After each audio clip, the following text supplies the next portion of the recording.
In this year's Mental Health Awareness Week, we are asked to focus on the theme of kindness.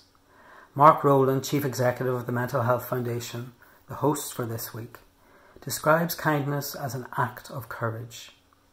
He speaks of how kindness unlocks our shared humanity, strengthens our relationships, develops community. Kindness surely is at the core of our collective mental health, whether as giver or receiver. I'd like to share some words by Barbara Glasson, President of the British Methodist Conference. We are not people of fear, we are people of courage. We are not people who protect our own safety, we are people who protect our neighbour's safety. We are not people of greed, we are people of generosity.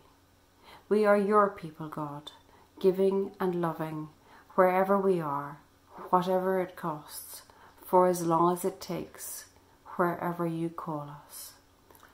Amen.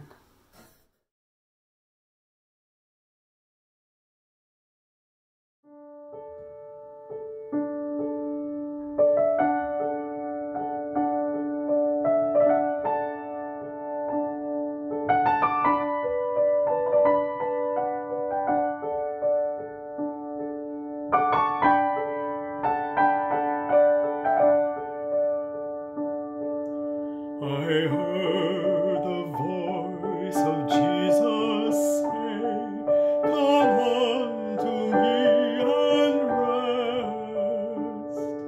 Lay down, thou weary one, lay down thy head upon my breast. I came to Jesus as I was, so weary, worn and sad, and I found in him a resting place, and he has made me glad.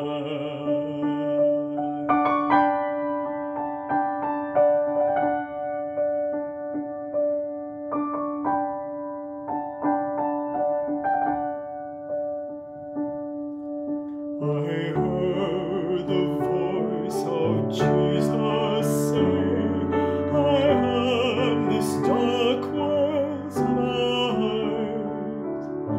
Look unto me, thy morn shall rise, and all thy day be bright."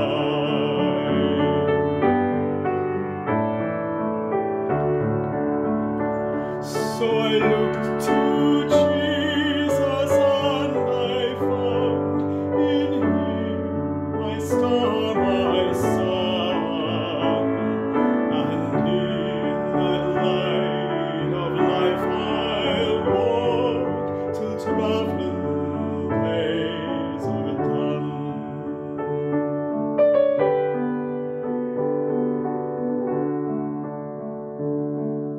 And in that light of life I'll walk till travelling days are done. As we approach the start of Mental Health Awareness Week, we turn our minds to some of the invisible stories behind the headlines of the pandemic. With so much to be concerned about regarding our physical health, we rightly stand in solidarity with the key workers within our health service each week, who often risk so much that others can survive and recover from this devastating illness. Today, we also want to acknowledge the many impacts of the current situation on our emotional and mental health. Behind the daily numbers of lost lives, there are grieving families coping with the additional challenge of physical distance, which feels so alien to our natural human response of touch and embrace. The disruption has touched every aspect of our lives. Many are trying to cope with great uncertainty, confusion and fear for themselves, their family members, their children. Concerns about employment, their children's education, sometimes about the very basics of life. Many are feeling terribly isolated and lonely. For others, abuse and domestic violence is increasing and often hidden during lockdown. So today, we remember those key workers who, although they don't risk physical health, undertake the challenge of supporting people's mental and social well-being. Staff in social care, family support, social work, psychotherapy, teaching, youth work and clergy ministry.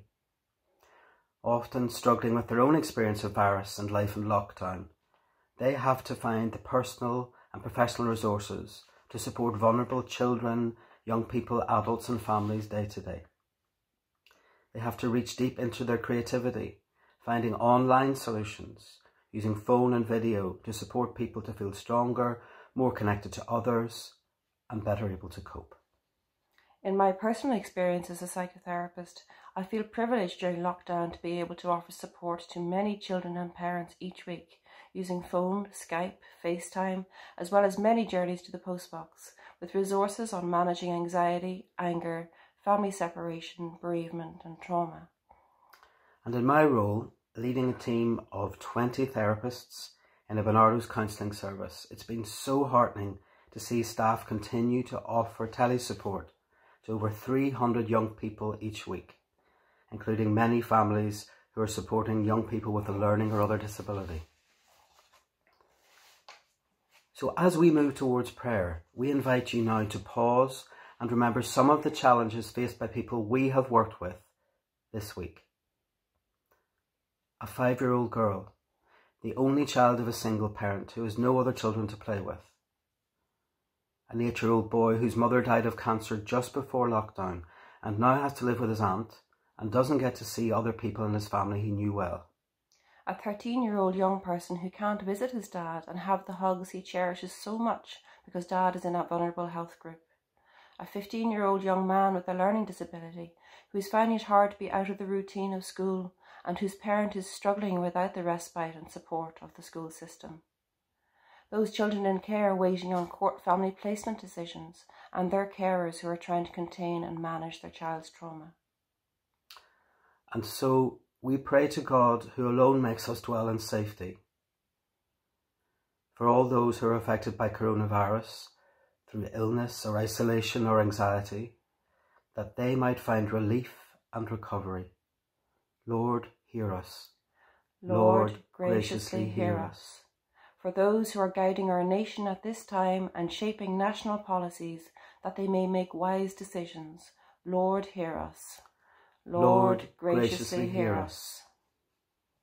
For doctors, nurses and medical researchers, that through their skill and insights many will be restored to health, Lord, hear us. Lord, graciously hear us.